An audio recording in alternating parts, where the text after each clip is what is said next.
नमस्कार दोस्तों, मैं मृत्युंजय आपका स्वागत करता हूं हमारे इस चैनल सटीक परामर्श में।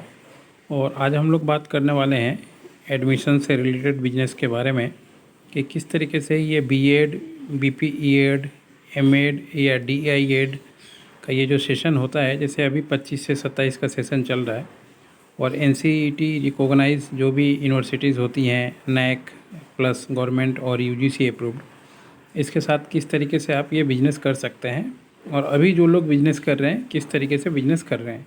क्योंकि अभी ये जो टाइम है 12 पास बच्चे करेंगे या ग्रेजुएशन का जो सेशन ख़त्म होगा, तो ये सब चीज़ें चलती हैं। और लोग अलग अलग राज्यों के आप देखिएगा लोएस्ट फ़ी फॉरएवर या गवर्नमेंट काउंसलिंग या फिर admission through UP government entrance, BEd, DEd, इस तरह के एडवर्टाइजमेंट आपको न्यूज़पेपर में देखने को मिलेंगे। तो ये काम होता कैसे है, मान लीजिए गवर्नमेंट का जो फॉर्म निकलता है कॉलेज का, तो वो तो आप फॉर्म फिल करेंगे, एग्ज़ाम देंगे, एंट्रेंस में आपका आएगा तो आपका एडमिशन हो जाएगा। ये एक सिंपल सा तरीका होता है। दूसरा, मान लीजिए जिनका कम मार्क्स होता है या बहुत से लोग हैं जो सिर्फ एग्ज़ामिनेशन में जाके एग्ज़ाम देना चाहते हैं, ऐसा बहुत सा सुना होगा आपने। तो ऐसे लोग इन सब एडवर्टाइजमेंट के ऊपर ज़्यादा ध्यान देते हैं कि मान लीजिए दूसरा कोर्स भी कर रहे हैं और साथ में बीएड भी कर रहे हैं, ये तरीके से। तो ये काम होता कैसे है? अब जो ये काउंसलर हैं, जो ये एडमिशन वगैरह करवाते हैं, ये कैसे करते हैं, कैसे अरेंज करते हैं इन सब चीज़ों को? देखिए, होता क्या है, किसी भी कॉलेज में आप जाएंगे ना, तो सीटें जो हैं वो बटी होती हैं। कुछ सीट एनआरआई कोटा के लिए होता है, कुछ सीट मैनेजमेंट कोटा के लिए होता है, बाकी शेड्यूल कास्ट एससी एसटी के लिए होता है, फिर जनरल के लिए होता है। तो हर एक कॉलेज में सीट फुलफ़िल हो जाए ऐसा कोई बात होता नहीं है। भले ही गवर्नमेंट का कॉलेज हो, लाइसेंस मिला हुआ हो, मगर बहुत सारा सीट्स जो है खाली रह जाता है। तो ये जो काउंसलर लोग हैं जो ये एडमिशन का बिज़नेस करते हैं, ये लोग ऐसे कॉलेज की तलाश में रहते हैं जो शहर से थोड़ा दूर इंटीरियर में है और जहाँ पे उसका सीट फुलफ़िल नहीं हो रहा है। अब ऐसे कॉलेज के प्रिंसिपल से ये लोग टाई अप करते हैं और बात करते हैं कि आपके कॉलेज में एडमिशन करवा देंगे, आप उनको क्या डिस्काउंट दीजिएगा और उनको क्या कमीशन दीजिएगा। तो इनको कॉलेज की तरफ से भी कमीशन मिलता है और जो बच्चे हैं उनसे भी ये लोग पेमेंट लेते हैं। ये इन लोग का मेन बिजनेस मॉड्यूल होता है। अब बहुत सारी जगह पे कॉलेज जो हैं देखते हैं कि भैया उनके पास तो कुछ आ नहीं रहा है, या मान लीजिए सीट खाली हो जाएगी तो साल का उनको तो कुछ मिलेगा नहीं, तो वो लोग भी ऐसे लोगों को मैनेजमेंट कोटा के अंडर में अपनी सीटें देते हैं। या फिर मान लीजिए बहुत चर्चित कॉलेज है तो उसमें भी कुछ, अगर ट्रस्टी है तो ट्रस्टी के लिए कुछ सीट होता है, एनआरआई कोटा के लिए कुछ सीट होता है। तो ये लोग जिसका एडमिशन नॉर्मल में नहीं हो पाता है, उसका एनआरआई कोटा में फॉर्म फिलअप करके उसको ज़्यादा फीस देना पड़ता है बच्चे को, और फिर उसका एडमिशन कराते हैं। ये पूरा एक सिस्टम है, जो सिस्टम आज से समझिए 10, 15, 20 साल से ये चले आ रहा है, ये एडमिशन का।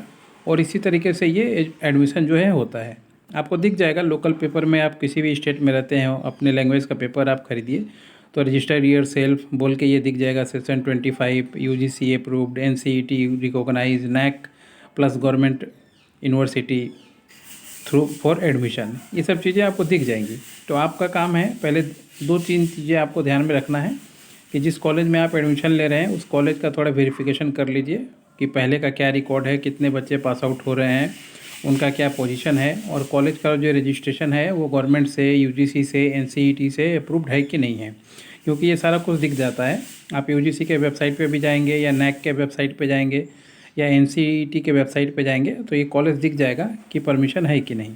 तो जब भी एडमिशन लें पहले कॉलेज का नाम मांग लें, कॉलेज का लीगलिटी चेक कर लें। ऐसा पता ना चले कि आप किसी ऐसे कॉलेज में भर्ती हो जाएं जिसका रजिस्ट्रेशन ही कैंसिल हो चुका है या मान लीजिए गलत काम करता है, तो उसमें आपको दिक्कत आ सकती है। ये तरीके से जो काम होता है। और जो भी एडमिशन कंसल्टेंट का काम करते हैं, ये लोग मैनेजमेंट कोटा के अंदर में एडमिशन करवाते हैं, और ऐसे जहाँ पे सीटें फुलफ़िल नहीं हो रही है ऐसे प्रिंसिपल्स के साथ टाई अप करके रखते हैं और वहाँ पे बच्चों को भेजते हैं ताकि वहाँ पे एडमिशन आराम से हो पाए। और इस तरीके से ये पूरा सिस्टम चलता है, इकोसिस्टम काम होता है। तो इसमें कोई घबराने वाली चीज़ नहीं है, बशर्ते जो जो इन्होंने दिया है यूजीसी, एनसीईटी, नैक, ये सबको आप ज़रूर देख लें। इसका बिना वेरिफिकेशन किए एडमिशन ना लें, क्योंकि बहुत बार पहले भी लोगों के साथ गलत हो चुका है।